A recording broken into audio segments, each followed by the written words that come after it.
kills people, very often.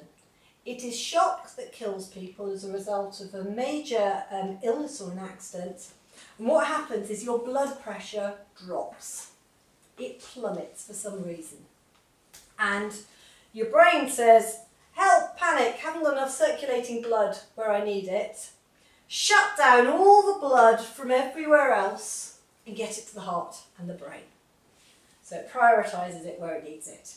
So you go pale, cold and clammy as the blood is drawn from your skin. You feel sick and thirsty as it's drawn from your gut, and you get lightheaded. You have a sense of impending doom, as they call it. You can be a bit confused, you be a bit grumpy, as your poor old brain is struggling to get the blood where it needs to be. So, what is happening is this. So you've got your blood circulating around your body like this, doing everything it needs to. Here, you have sprung a leak. So you are losing blood, maybe, or maybe you are losing major fluids, such as with burns. So if you are burnt, you can lose fluid very fast. And shock is made worse if you are cold, if you're very young or very old, and if you're in pain. So if you think of burns and you're combining all those things, you can end up getting into clinical shock quite quickly. So when you're looking after burns, you need to be very aware of this. Diarrhea and vomiting, if you're not replacing fluids, again they can go into shock quickly. So pale, cold, clammy, feeling sick, feeling thirsty. This is what you're looking out for there. So feel sick, thirsty, weak and dizzy, blueness around the lips, restless, fast, shallow breathing. They're all signs that they're going into shock. Is fainting a form of shock? I'm not really, no. It's part of the response. I'm getting on to fainting in a second actually, so it will make sense as to what's happening. If you imagine it's a really mild warning sign, warning sign that something's not right, it's the same mechanism, so you're absolutely right. Here we go. So let me cover this first. So here, someone was having a heart attack, we covered it earlier, pale, cold, clammy, feeling sick, feeling thirsty, the pump isn't working properly. So that's why you haven't got enough circulating blood to your heart and your brain. And here is your fainting. So well prompted. So what tends to happen with fainting, it isn't part of shock, but it's the same circulatory mechanism going wrong. Quite often you feel faint because it's very warm and you end up getting flushed. So the blood's in your skin, not in your main vessels where you need it. Or sometimes you're doing a lot of exercise. My daughter was in the Air Cadets and they were doing a parade and they were all marching and there were cadets and brownies and guides and everyone. They marched through the streets of Wimbledon. They got up to where they had to be and they all stopped and they stood completely still. And one by one they all keeled over. Because what happens is you've dilated all those blood vessels in your skin, and then when you stop it all pulls to your feet because of gravity.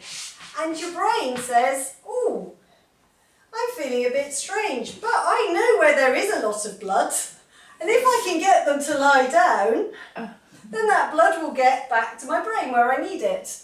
So that is why you initially get quite flushed, and then when you get to the point where you're going to keel over, you quite often go very pale very quickly. And that's the point where it's constricting everything and saying, get it where we need it, and you go. So if when you're feeling faint, you lie down and raise the legs, then it can stop you feeling faint very quickly. And if you've keeled over, doing that can bring you back much faster. Right, so why does English people get told you have to put your head between your knees? Head between your knees. Again, it's thinking about gravity and getting it there, but the reality is if you put your head between your knees, quite often you keel over and you fall off anyway. Stupid. So, yeah. But, Something like the nosebleed one as well, that's always nobody knows quite whether it's back or forward. oh, I will cover that one. We will sort that out. So there will be no strange grey areas on that one. We'll be sorted. It's forward. And I'll explain why. So, somebody is showing the signs of shock. They are pale, cold, clammy, feeling sick, feeling thirsty. Do not give them a drink if they're feeling thirsty, because they might need an operation. So if they are feeling thirsty, you can moisten their lips, but don't give them a drink. What you will need to do is help the heart and the brain to get the blood where it needs to be. So, or increase fluids. What the paramedics would do would be put a drip in. You can't do that. But what you can do is give them an internal blood transfusion. One leg, 5 minutes worth of blood, roughly. 2 legs, 10 minutes worth of blood, roughly. Lying them down, raising the legs, can get the blood to the heart and the brain very effectively and efficiently. If I sit here like this, after a very short time, my 2 hands will be different colours. It's just literally using gravity to move the blood around the body.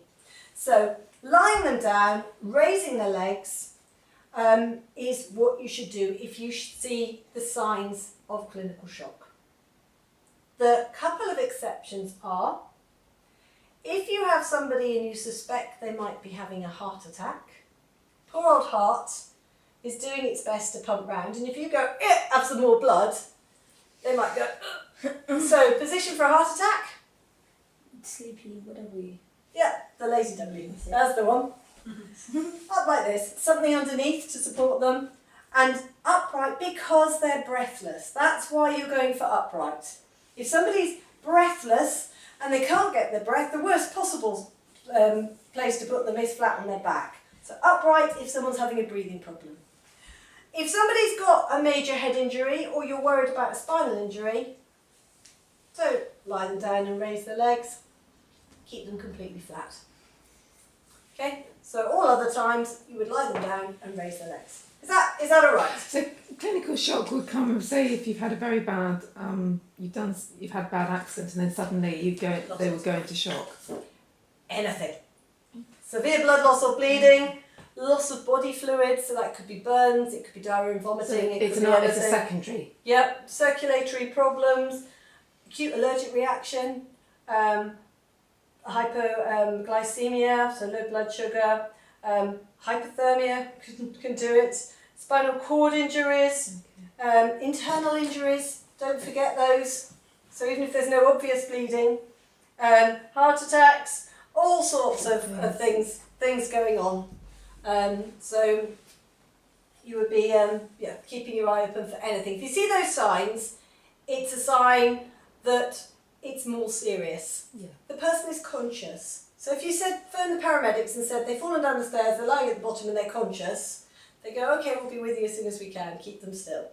If you said they've fallen down the stairs, they're lying at the bottom, they're pale, cold, clammy, feeling sick, feeling thirsty, Then you know they would give you a higher priority. So it's about giving as much information as you can.